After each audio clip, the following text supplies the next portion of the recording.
नमस्कार, India 2 PM देख रहे हैं आप। आपके साथ मैं हूं आशीष चौबे और बुलेटिन की शुरुआत आज की सबसे बड़ी खबर के साथ करते हैं। बात सुशांत सिंह राजपूत मामले की। दरअसल अब इस मामले में सीबीआई जांच करेगी। सुप्रीम कोर्ट ने सुशांत केस की जांच सीबीआई को सौंप दी है। सुप्रीम कोर्ट का यह कहना है कि बिहार सरकार का केस सीबीआई को सौंपना सही है। सुप्रीम कोर्ट ने यह भी कहा कि मामले में पटना में एफआईआर दर्ज करना भी सही था, यानी कि जो ग्राउंड्स रखे गए बिहार पुलिस की तरफ से एक तरीके से या सीबीआई की तरफ से, उसमें स्पष्ट तौर पर कोर्ट ने उनको सही मानते हुए सीबीआई जांच के लिए आगे बढ़ने की अनुमति दे दी है सीबीआई को। लिहाजा अब इस बात को लेकर रिएक्शंस भी आ रहे हैं।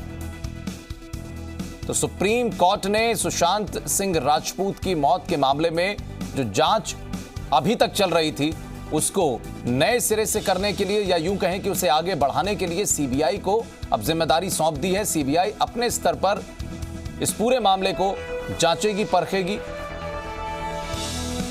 तो मौत का मामला जो लगातार कई तरीके की शंकाओं के बीच में, संशय की स्थिति के बीच में दिखाई पड़ रहा था। बार बार एक बात निकलकर सामने आ रही थी, चाहे वो ईडी की पूछताछ में रिया, उनके भाई या अलग अलग लोगों से पूछताछ जो हुई है उसके आधार पर बहुत सारी बातें इसमें कहीं ना कहीं निकलते सामने आई। लेकिन रिएक्शंस भी आप देखिए आना शुरू हो गए हैं। बिहार के डीजीपी गुप्तेश्वर पांडे का बयान आया है। सुप्रीम कोर्ट का फैसला अन्याय पर न्याय की जीत है, ऐसा उनका कहना है। बहुत खुश हूँ। ये अन्याय के विरुद्ध न्याय की जीत है। ये 130 करोड़ भारतीयों के भावनाओं की जीत है। और मैं ये बता देता हूँ, माननीय सर्वोच्च न्यायालय ने जो ये फैसला दिया है उससे 130 करोड़ देश की जनता के दिल में माननीय सर्वोच्च न्यायालय के लिए जो आस्था पहले से थी वो और ज्यादा दृढ़ हुई है। लोकतंत्र में विश्वास दृढ़ हुआ है और अब लोगों के अंदर ये उम्मीद बनी है कि सुशांत सिंह राजपूत के मामले में निश्चित रूप से न्याय होगा। इधर सुशांत केस में शिवसेना नेता संजय राउत का भी बयान आया। कानून से ऊपर कोई नहीं, संजय राउत कहते हैं, और सबको अपना न्याय और अधिकार मिलना चाहिए। इस्तीफे की बात निकलेगी तो दूर दिल्ली तक जाएगी। राज्य की बदनामी करना ठीक बात नहीं है। ये तमाम बातें संजय राउत ने कही हैं क्योंकि लगातार दो सरकारों के बीच में, दो स्टेट के बीच में ये मसला लगातार देखने को मिल रहा था। अब संजय राउत शिवसेना नेता की तरफ से देखिए ये बात कही गई कि राज्य की बदनामी करना ठीक नहीं है। इस्तीफे की बात निकली तो दिल्ली तक जाती, दूर तक जाती। तो इस प्रकार की बात करना किसी ने भी, खास करके महाराष्ट्र राज्य में जो हमारे विरोधी दल में बैठे हुए साथी हैं, सोच समझकर उसके ऊपर टिप्पणी करनी चाहिए। महाराष्ट्र राज्य का इस तरह से बदनामी करना ठीक नहीं है। हमारे राज्य का शासन, प्रशासन, गृह मंत्रालय, न्याय व्यवस्था हमेशा इस देश में सर्वोच्च पर रही है। तो सुशांत केस की जांच के लिए सीबीआई की टीम मुंबई रवाना होगी और सीबीआई की टीम जिसमें सुशांत सुसाइड केस की जांच करने अब ये मुंबई जाने वाली है। ईडी ने केस से जुड़े हुए लोगों के बयानों में विरोधाभास भी पाया। ईडी केस से जुड़े हुए लोगों को पूछताछ के लिए फिर बुला सकती है, यह भी कहा जा रहा है। सुशांत के पिता के बयान के आधार पर ईडी पूछताछ कर सकती है।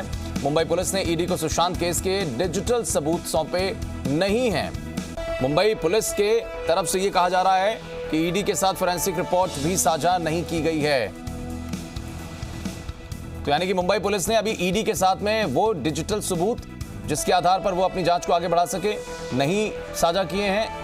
फोरेंसिक रिपोर्ट भी पुलिस ने अभी तक साझा नहीं की है। और फोरेंसिक रिपोर्ट पर या ये कहें कि जो सर्कमटेंशियल एविडेंसेस हैं उनको बार बार सवालों के घेरे में लेते हुए तमाम लोग नजर आए।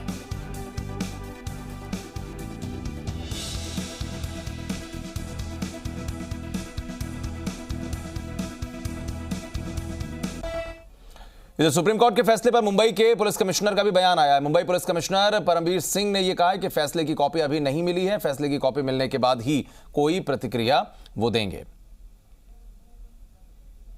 तो मुंबई पुलिस कमिश्नर परमवीर सिंह की तरफ से कहा गया कि फैसले की कॉपी, कोर्ट कॉपी जो होती है वो उन तक अभी उपलब्ध नहीं हो पाई है। जैसे ही कॉपी उनके पास मिलती है उसके बाद वो कोई ना कोई रिएक्शन इस मामले में दे पाएंगे। उससे पहले वो कुछ भी नहीं कहना उचित समझते हुए इन बातों को टाल गए।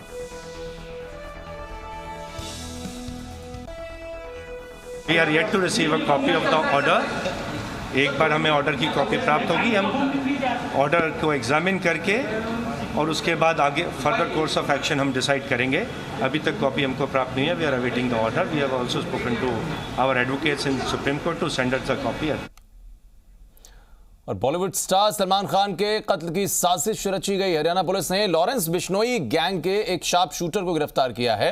पूछताछ में उसने जो खुलासा किया वो बेहद चौंकाने वाला है। जेल में बंद कुख्यात गैंगस्टर लॉरेंस बिश्नोई ने दरअसल अपने शार्प शूटर को सलमान खान को मारने की जिम्मेदारी सौंपी और इसके लिए वो जनवरी में मुंबई गया भी। सलमान के घर की उसने